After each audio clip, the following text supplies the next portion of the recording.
The question is that the motion be agreed to, and I call the Honourable Deputy Prime Minister. For those who've come across the seas with boundless plains to share, with courage let us all combine to advance Australia fair. It doesn't take courage to stand and talk on this particular topic. It takes empathy. It takes humanity. It's being heartfelt. It's being decent. It's being honest. Member for Maribyrnong, fine motion, fine words. Prime Minister, here too. Minister for Immigration and Border Protection. And the member for Sydney, the Deputy Leader of the Labor Party. And my great mate, the member for Chifley. Outstanding speech. This is an important motion, and combined we are united to condemn those words that were expressed last night, unfortunately, wrongly, disrespectfully, in the Senate. I don't even want to mention his name. I do not even want to mention his name. We're better than that. We are.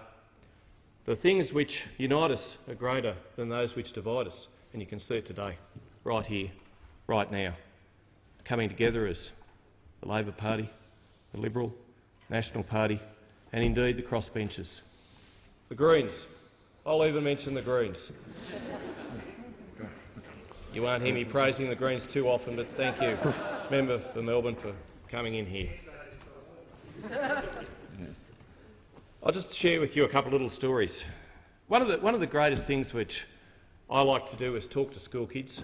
The other thing is to attend civic receptions, and not just civic receptions, but indeed civic receptions for people who are new to our country, who have contributed to our country, but even going a little bit further back, those citizenship ceremonies.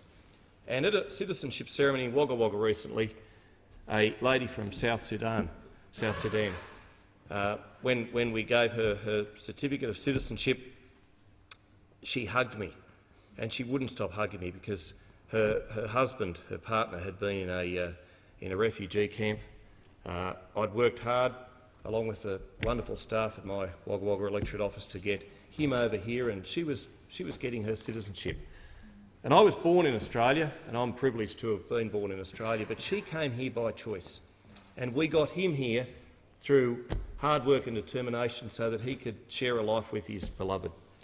And she wouldn't, and the tears rolled down her face, rolled down her cheeks. She was so grateful that the love of her life was here, that they could be a family again, but she was also being acknowledged that she was now a citizen of our great country. And the Mayor finally sort of said, if you two could stop greeting one another, we can get on with the ceremony. But just to see the joy in her face and to know that I'd played a little part in that, that's what being a Member of Parliament's about.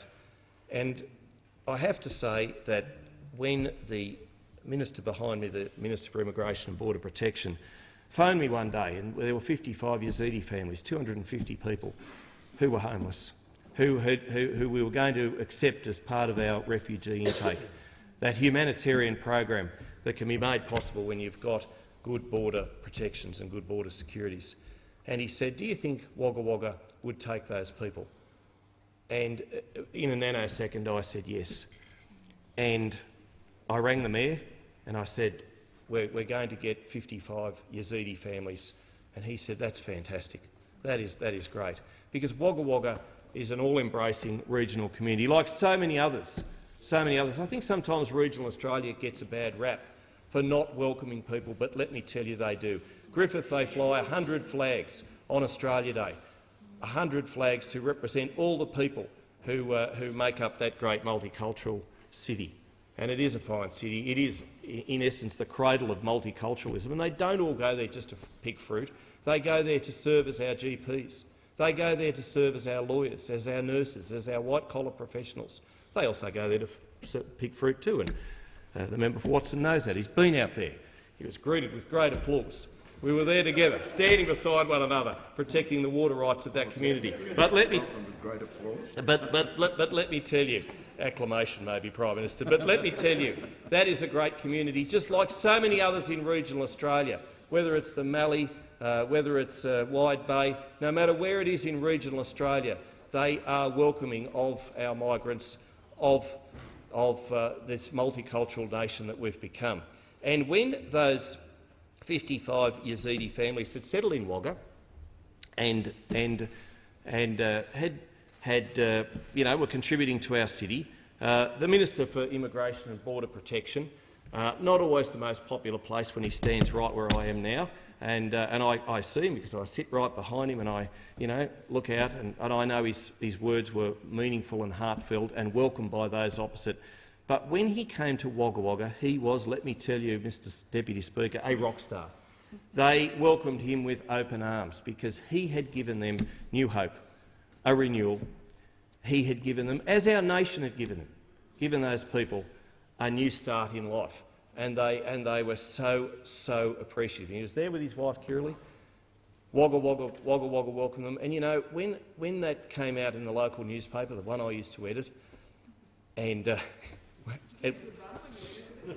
I got a very good run, and so did the National Party, and so did the Liberal Party, and so I have to say did the Labor Party member for Sydney.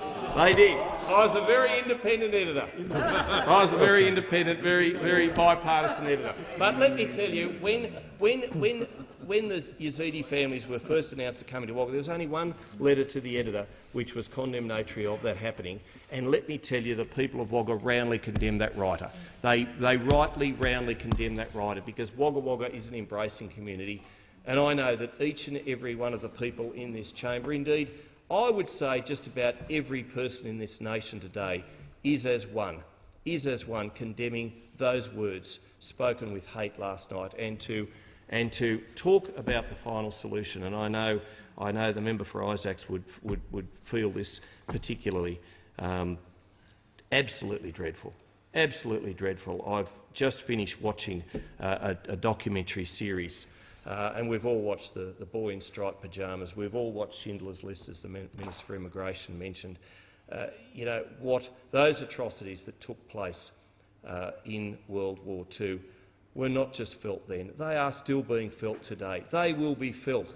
They will be felt as long as decent humans walk this earth.